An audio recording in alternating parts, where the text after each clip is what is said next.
बिस्मिल्लाहिर्रहमानिर्रहीम। अस्सलाम वालेकुम। इंडिया और चीन के दरमियान सरहदी तनाज़े में कशीदगी दोबारा से बढ़ गई है और चाइना ने इंडिया को फाइनल वार्निंग दे दी है कि वो इन इलाकों से अपने फौजियों को वापस बुलाए जहां इन्होंने दरअंदाजी की है, और बिल्कुल साफ और खुले अल्फाज में कह दिया है कि इंडिया अपने फौजियों को काबू में रखे, LAC पर इश्तियाल अंगेजी से बाज रहे और इन इलाकों से अपने फौजियों को वापस बुलाए जहां इन्होंने दरअंदाजी की है। और इस वक्त हालात काफी कशीदा और खतरनाक सूरत इख्तियार कर चुके हैं। इस खबर की डिटेल से आपको आगाह करते हैं, लेकिन उससे पहले हमारी गुजारिश है कि हमारे चैनल को सब्सक्राइब कीजिए, बेल आइकन पर क्लिक कीजिए ताकि हर नई आने वाली वीडियो से आपका राब्ता जुड़ा रहे।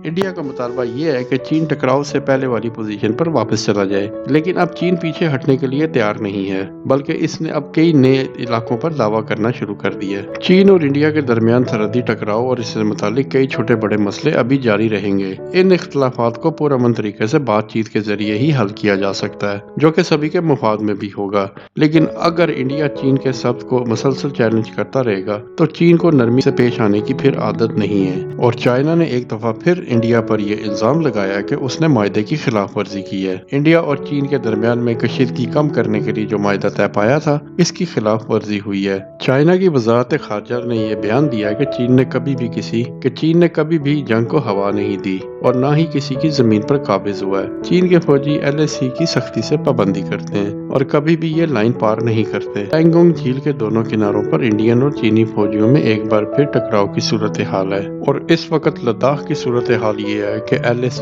की दोनों जानिब अफवाज भारी तोपों और टैंकों के साथ पूरी तरह से चौकस हैं। दोनों ममालिक की फौजें सरहद के दोनों जानिब भारी तोपों और टैंकों के साथ पूरी तरह चौकस हैं और किसी वक्त भी मामला तूल पकड़ सकता है। चाइना की वजारत खारजा के मुताबिक चूंकि ये खिलाफ वर्जी इंडियन आर्मी की तरफ से की गई है, इसलिए अब चाइनीज फौजी इंतहाई जारहाना मूड में हैं और इंडिया ने भी सरहद पर स्पेशल फ्रंटियर फोर्स को तैनात कर दिया है और दोनों जानिब LAC के नजदीक भारी हथियार निस्फ कर दिए गए हैं। और एक खास इतलात के मुताबिक इस वक्त दोनों ममालिक की फौजें तकरीबन बराबर की तादाद में अपनी अपनी पोजीशन का दिफा कर रही हैं। गुज़िश्ता जून में पैंगोंग झील के नजदीक वादी गुलवान में दोनों अफवाज के दरमियान एक खून रेस झड़प में 20 इंडियन फौजी हलाक हो गए थे। इस टकराव के बाद चीन ने झील के शिमाली किनारे पर अपनी पोजीशन से 8 किलोमीटर दूर तक इस इलाके पर कब्जा कर लिया, जिसे इंडिया अपना इलाका तस्वर करता है। और अब चाइना ने इस खित्ते में हजारों फौजी, टैंक, मोबाइल, रॉकेट लॉन्चर और दूसरे भारी हथियार जमा कर रखे हैं। सैटेलाइट तस्वीर में साफ देखा जा सकता है कि बड़े पैमाने पर कैंपों और फौजी इमारतें मौजूद हैं। चाइना ने कई दूसरे इलाकों में भी इंडियन जमीन पर कब्जा कर लिया है और चाइना का कहना है कि ये सब इलाके इसकी मलकियत हैं। इंडिया और चीन के फौजी एहलकारों के दरमियान कशीदगी कम करने के लिए गुज़िश्ता जून में फौजी और सफारती सतह पर 9 राउंड्स के मुज़ाकरात होते रहे, लेकिन बाजार कोई अहम पेशरफ्त नहीं हो सकी। चीन की तरफ से इंडिया को बाज रहने की धमकी के बाद इंडिया की हुकूमत इस वक्त खामोश है, लेकिन अब देखा यह जा रहा है कि दोनों जानिब से लबो लहजे में सख्ती आती जा रही है।